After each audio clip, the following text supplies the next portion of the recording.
1936 का दौर, जब इंग्लैंड में एक अजीब सा रूल हुआ करता था। अगर किसी को भी कोई सरकारी नौकरी करनी है तो उन्हें इंग्लिश के अलावा और भी भाषा आनी चाहिए।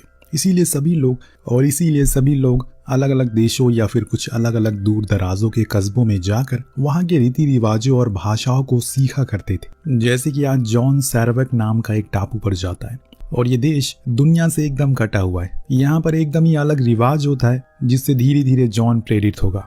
फिलहाल जब वो वहाँ पहुंचा तो बैलेंसाई नाम का एक आदिवासी उसे लेने के लिए आता है, जिसे थोड़ी बहुत इंग्लिश आती थी।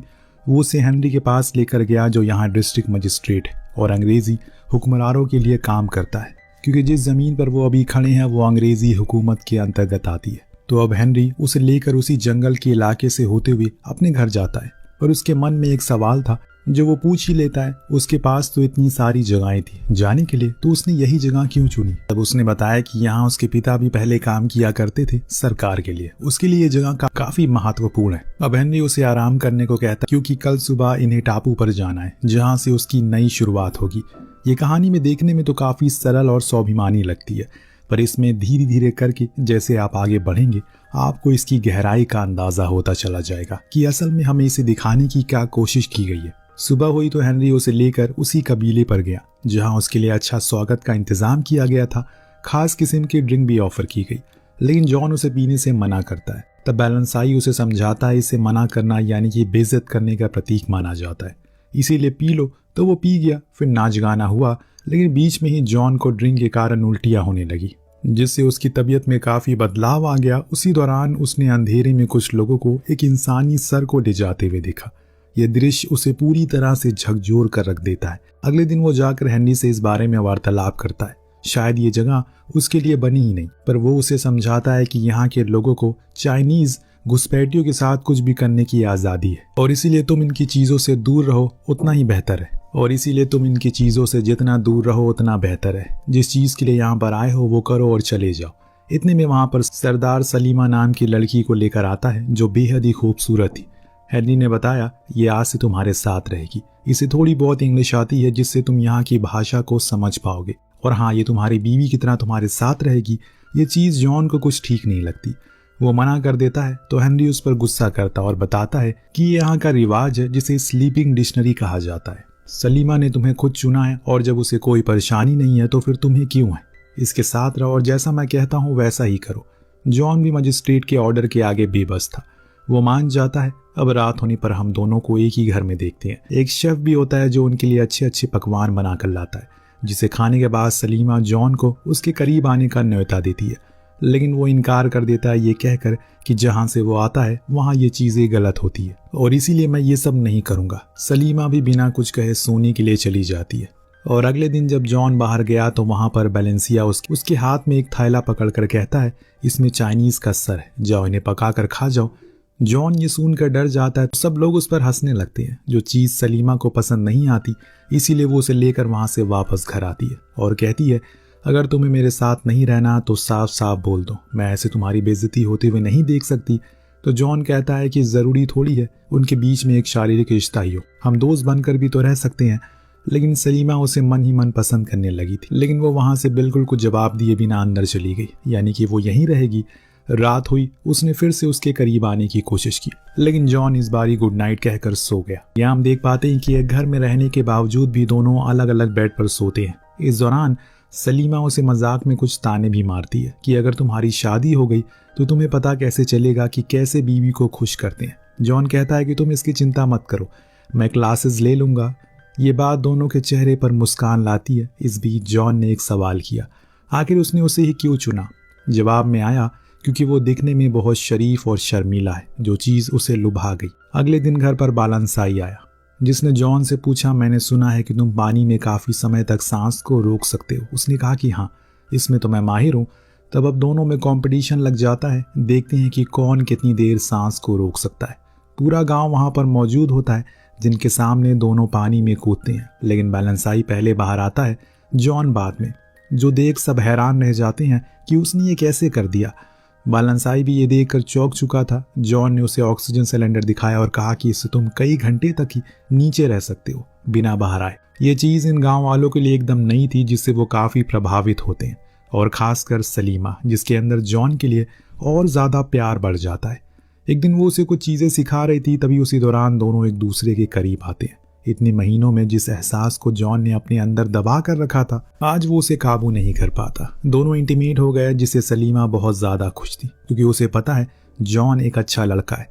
धीरे धीरे समय के साथ दोनों एक दूसरे के साथ अच्छे से घुल मिल जाते हैं और एक पति पत्नी की तरह रहा करते हैं। पर हर 5 दिन की सुबह जो सलीमा वापस जाती है, जिसके बारे में एक दिन जॉन ने उसे पूछ लिया कि ऐसा वो क्यों करती है, उसने बताया उनके कबीले में रिवाज है, अगर कोई भी लड़की किसी लड़के के साथ 5 दिन लगातार सोकर उठती है तो उसकी मंगनी करा दी जाती है, जो कि तुम करोगे नहीं, इसीलिए मुझे जाना पड़ता है। इस चीज़ को सुनकर जॉन थोड़ी देर सोच में पड़ जाता है, लेकिन कुछ कहता नहीं है। उसी शाम हेनरी की बेटी सरसा वहाँ अपने डैड के ऑफिस आई थी। उसकी खुशी में एक पार्टी रखी जाती है जिसमें जॉन भी था। उस दौरान सरसा इसी स्लीपिंग डिक्शनरी वाले रिवाज को सभी के सामने रखती है और कहा कि इसमें तो सिर्फ लड़की का नुकसान है, क्योंकि उसे आगे जाकर कोई चीज़ हासिल नहीं होती। तो उसके पिता ने कहा इसे सिर्फ एक काम की तरह देखना चाहिए। तभी जॉन बोल उठा कि ऐसा नहीं है, ऐसा भी तो हो सकता है कि दोनों लोगों के बीच एक एहसास जाग जाए जो आगे जाकर एक परिवार में बदल जाए। उसकी ये बात हेनरी को पसंद नहीं आती, इसीलिए वो उससे कहता है कि उसे सलीमा के साथ सिर्फ एक ही रिश्ता रखना है, क्योंकि अगर वो इससे आगे गया तो उसके लिए मुसीबत बन सकती है। पर जॉन को अब कुछ फर्क नहीं पड़ता, क्योंकि उसके दिल में सलीमा के लिए बेशुमार प्यार है। अगले दिन सरसा बस्ती में आकर चीज़ों को बड़ी ही बारीकी से देखती है, क्योंकि उसके लिए ये सब काफ़ी नया था। जॉन उसकी मदद करता है इन चीज़ों को समझने में। ये चीज़ सलीमा को पसंद नहीं आती कि वो उसके इतने करीब जा रहा है। इसके बारे में उसने जॉन से भी कहा, पर सरसा बार बार उसके करीब आ रही थी, इसीलिए वो कुछ नहीं कर पा रहा था। एक अचानक से सभी ने देखा कि 2 लोग एक नाव में अधमरी हालत में किनारे तक आए, पर वहां आकर वो मारे गए। सभी ने बताया ये दूसरी बस्ती में रहने वाले लोग हैं, जो कि दक्षिण के साइड में रहते हैं।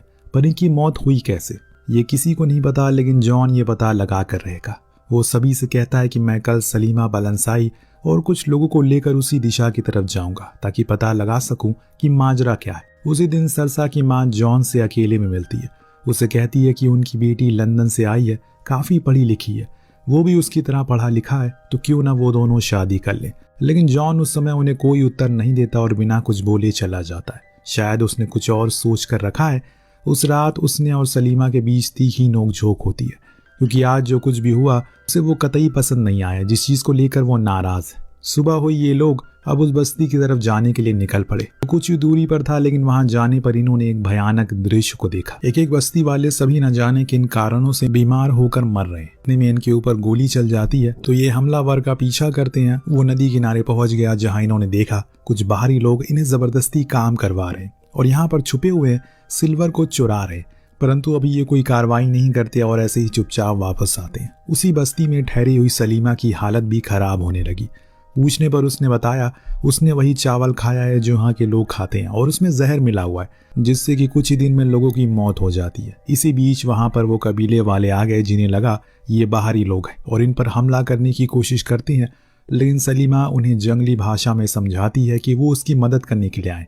क्या वो बता सकते हैं वो जिस चावल को खाते हैं वो कहाँ से आता है? सरदार ने बताया ये हमारी बाहरी लोगों ने दिया है खाने के लिए। ये सुनने के बाद जॉन उन्हें सब कुछ सच सच बता देता है, जो जानने के बाद बस्ती के लोगों का खून खौल जाता है, क्योंकि इसे खाने के बाद उन्होंने कई अपने लोगों की जान गंवा दी और बदले में उन्हें कुछ नहीं मिला। लेकिन अब उन्हें बदला चाहिए था, इसीलिए उसी समय पर ये लोग उन बाहरी लोगों पर हमला बोल देते हैं और तीर से मार मार कर उन सभी को मार डालते हैं। इससे इनका बदला पूरा हो जाता है। धीरे धीरे अब जॉन सलीमा को अपने दिल की सारी बातें बताना शुरू कर देता है, किस कदर वो उससे प्यार करता है, पर वो इस रिश्ते को आगे बढ़ाना चाहता है, यानी कि उससे शादी करना चाहता है। परंतु ये सुनने पर सलीमा उसे मना कर देती है, क्योंकि यहाँ के लोग उसके इस रिश्ते को मंजूरी नहीं देंगे। लेकिन जॉन को पूरा भरोसा था वो सबको मना लेगा। लेकिन इसका एकदम उल्टा हुआ। जब हेनरी ने ये सुना तो उसे वापस इंग्लैंड जाकर सरसा से शादी करने को कहा। उसके बाद अगर वो चाहे तो वापस आ सकता है, लेकिन अगर उसने ये कदम उठाया तो उसे मजबूरन उसे अरेस्ट करना पड़ेगा। वहीं दूसरी ओर सलीमा ने जब सरदार से इस बात को बताया तो वो भी गुस्सा हो गए, क्योंकि सलीमा की शादी उनके बेटे बालंसाई से होगी और सलीमा उस रिश्ते के लिए राजी नहीं थी। इसीलिए ये लोग उसे कालकोठरी में बंद कर देते हैं। कुछ देर बाद उससे मिलने के लिए जॉन आता है, जिसे देखकर रोती हुई सलीमा ने कहा, मैंने कहा था ना ये लोग हमारे रिश्ते को ठुकरा देंगे, कभी भी इसे कबूल नहीं करेंगे, इसीलिए तुम यहाँ से चले जाओ। मैं नहीं चाहती हूँ मेरी वजह से तुम्हें कोई तकलीफ हो, वैसे भी मेरी जिंदगी यहीं तक ही है, मैं यहीं रहकर बाकी की जिंदगी भी काट लूंगी। लेकिन जॉन उसे छोड़कर नहीं जाने वाला। इतने में वहां पर हेनरी आता है जो उसे ऑर्डर देता है, यहाँ से चले जाओ वरना वो उसे गिरफ्तार कर लेगा। वो सीनियर था, उसे ऑर्डर मानना पड़ता है और कुछ इस तरह से दोनों अलग हो जाते हैं। जॉन की जिंदगी की किताब में एक नया पन्ना जुड़ जाता है जिस चैप्टर का नाम था सरसा। जी हाँ, उन दोनों की लंदन में शादी हो जाती है, जिसके बाद से जॉन उसके साथ ही रहना बसर कर देता है। हालांकि अभी भी उसके दिल में सलीमा के लिए वो एहसास है, लेकिन उसने कभी इस चीज को अपने नए रिश्ते के बीच में आने नहीं दिया और हमेशा उसके साथ खुश रहने की कोशिश की। कुछ इस तरह से 1 साल बीत गया। एक बार फिर से जॉन वापस उसी टापू पर पहुंचा, लेकिन इस बारी काफी कुछ नया था। वो अब सीनियर पोस्ट पर था और उसकी बीवी भी थी। उस रात गांव वालों के मूवी प्रोग्राम का इंतजाम किया गया था। वहां पर जॉन की निगाहें सिर्फ अपने उस प्यार को ढूंढ रही थी जिसने उसके दिल में एक नई खुशबू पैदा कर दी। इस चीज को सरसा भी भाप लेती है, इसीलिए वापस जाने पर वो उसे बताती है उसकी अब शादी हो चुकी है और एक बच्चा भी है, इसीलिए उसे भूल जाओ और आगे बढ़ो। लेकिन जॉन को एक बार ही उससे मिलना था। वो उसके उसी पुराने वाले घर में जाता है, पर वहां पर एक नया जूनियर था जो अपनी स्लीपिंग डिक्शनरी को बहुत मारता पीटता है। ये देखने पर जॉन उसे काफी सुनाता और कहता है अगर ये लोग चाहते तो तुम्हें सोते हुए ही खत्म कर सकते हैं, इसीलिए इनके धैर्य का इम्तिहान मत लो वरना कभी आंखें नहीं खोल पाओगे। इस दौरान उसे नदी के पास से किसी की रोने की आवाज आई। वो भागता हुआ वहां गया, देखा कि सलीमा वहीं खड़ी है, उसके हाथ में एक गोरा बच्चा है। आज 1 साल बाद उसने जब उसे देखा तो उसके दिल की धड़कन मानो किसी तेज रफ्तार गाड़ी की तरह भागने लगी। वो ये भी जानता है कि वो उसी का बच्चा, क्योंकि उसका रंग उसी से मैच होता है। अब उस रात वो उसे चोरी छुपे मिलने जाता है, पर सलीमा उसे जाने को कहती है क्योंकि अगर किसी ने उन्हें देख लिया तो अनर्थ हो जाएगा। जॉन अपने बेटे से मिलने के लिए आया था। ये बात सलीमा भी जानती है कि वो उसी का बेटा है, लेकिन उसने ये बात किसी को नहीं बताई। उनकी इस मुलाकात को बलनसाई देख लेता है। उसके अंदर अब बदले की आग जल चुकी थी। एक रात उसे मारने की भी वो कोशिश करता है, लेकिन जॉन की किस्मत अच्छी थी, वो बच गया। जब इस बारे में हेनरी को पता चला, उसने जॉन से कहा उसे अब बालनसाई को खत्म करना होगा। तो जॉन उन्हें बताता है जो बच्चा सलीमा के हाथ में है वो असल में उसी का है और वो सिर्फ अपने बच्चे से मिलने गया था। लेकिन क्या सलीमा आपकी बेटी होती तो आप भी यही करते? ये सुनने पर हेनरी की आंखों में आंसू आ जाते हैं। दरअसल सलीमा की मां हेनरी की स्लीपिंग डिक्शनरी थी और जो सलीमा है वो हेनरी की औलाद है। हेनरी का कहना है कि वो उसकी मां को आज भी उतना ही चाहता है जितना उसके मरने से पहले चाहता था, लेकिन इस रिश्ते को यहाँ के लोगों ने कभी अपनाया नहीं, इसीलिए मैंने उसे एक अतीत की तरह रख दिया और अपनी ड्यूटी को फॉलो किया। ये सब देखते हुए अगले दिन बालासाई को फांसी दे दी जाती है, लेकिन जॉन नहीं चाहता कि उसे फांसी हो, क्योंकि अगर उसकी जगह वो होता तो वो भी यही करता। इसीलिए उसी रात वो उसके ताले को खोल देता और कहता है कि वो आज़ाद है। उस दौरान वहां सलीमा भी थी, जिसे जॉन कहता है कि वो आज भी उसे उतना ही प्यार करता है, लेकिन अब बहुत हुआ। वो इस मजबूरी वाली जिंदगी को और जीना नहीं चाहता और इसीलिए कल वो तैयार है, जल्दी ही वो लोग यहाँ से भाग जाएंगे। सलीमा इस चीज के लिए मान जाती है क्योंकि अब शायद उसके लिए यहाँ पर रहने का कोई मतलब नहीं है। परंतु अगले दिन जॉन को पता चला सरसा उसके बच्चे की मां बनने वाली है, जो बात उसे पूरी तरह खामोश कर देती है। वो इस कश्मकश में डूब जाता है कि अब वो क्या करे, किसे छोड़े किसे अपनाए। काफी सोचने के बाद वो इस फैसले पर आता है वो सलीमा को छोड़ देगा और इसीलिए वो उसे एक पत्र लिखता है। लेकिन सरसा उसके इस पत्र को पढ़ लेती है और कहती है कि वो नहीं चाहती कि वो और इस तरह से घुट घुट कर जिए, इसीलिए वो उसी के पास चला जाए जिसके लिए वो यहाँ आया था। जॉन की आंखों में आंसू था क्योंकि वो उसे ऐसी हालत में छोड़कर कैसे जाएगा, लेकिन सरसा उसे हिम्मत देती है और कहती है कि वो अपना ख्याल रख लेगी। लेकिन इस समय सलीमा को उसकी ज्यादा जरूरत है। उधर हम सलीमा को देखते हैं जिसको जबरदस्ती सरसा की मां ने नेवल की स्लीपिंग डिक्शनरी बना दी थी, इसीलिए वो उसके दुष्ट व्यवहार करता है। लेकिन चीफ से मिलकर सलीमा उसे बेहोश करके भाग जाती है। परंतु जब वो बोट तक पहुंची तो वहां जॉन नहीं था, जो चीज उसका दिल तोड़ देती है। वो वापस उसी बस्ती की तरफ आ गई और खुद नाव से दूसरी बस्ती में जाने का फैसला कर लिया। इतने में वहां पर हेनरी आ गया। उसने उसे कुछ कहा नहीं, बल्कि अपनी बंदूक निकाल कर उसे दे दी और जोर से गले लगाकर कहा, बेटा जाओ जी लो अपनी जिंदगी। शायद मैं तुम्हें कभी अपना नहीं पाऊंगा, लेकिन तुम मेरे लिए हमेशा मेरी पहली बेटी रहोगी। सलीमा की आंखों में आंसू था, पर उसे ये बात पहले से पता थी क्योंकि उसे अपनी माँ की डायरी मिल गई थी, जिसे लेकर वो बोट से चली गई। इस तरफ जब जॉन पोर्ट पर गया तो वो वहां नहीं मिली, लेकिन चीफ ने बताया कि वो दूसरी बस्ती चली गई, इसीलिए वो उसकी तरह बढ़ गया। लेकिन यहाँ सरसा की माँ ने नेवल को भेज दिया ताकि वो जाकर उन दोनों को मार दे। वो उनके पीछे पीछे चला गया। उधर वो दोनों मिल जाते हैं और बहुत ही ज्यादा खुश होते हैं। लेकिन तभी वहां नेवल आ जाता है और जॉन को बहुत मारता है। इसके बाद वो सलीमा के साथ बदतमीजी करता है, लेकिन तभी दूसरी बस्ती के लोग आकर उस पर तीर से हमला करके उसे मार देते हैं और इन दोनों की जान बचा लेते हैं जैसे उन्होंने इनकी बचाई थी। सीन कट होने के बाद हम देखते हैं कि अब जॉन यहीं पर रहने का निर्णय करता है, पर सलीमा कहती है कि अगर उसने किया तो वो दुनिया से अलग हो जाएगा। पर जॉन के लिए ये छोटा सा परिवार ही उसकी दुनिया है। यही उसका आशियाना है जिसके साथ ये कहानी यहीं पर खत्म होती है। आपको कहानी कैसी लगी हमें कमेंट करके जरूर बताएगा। मिलते हैं अगली वीडियो में। Thank you so much watching. Peace out.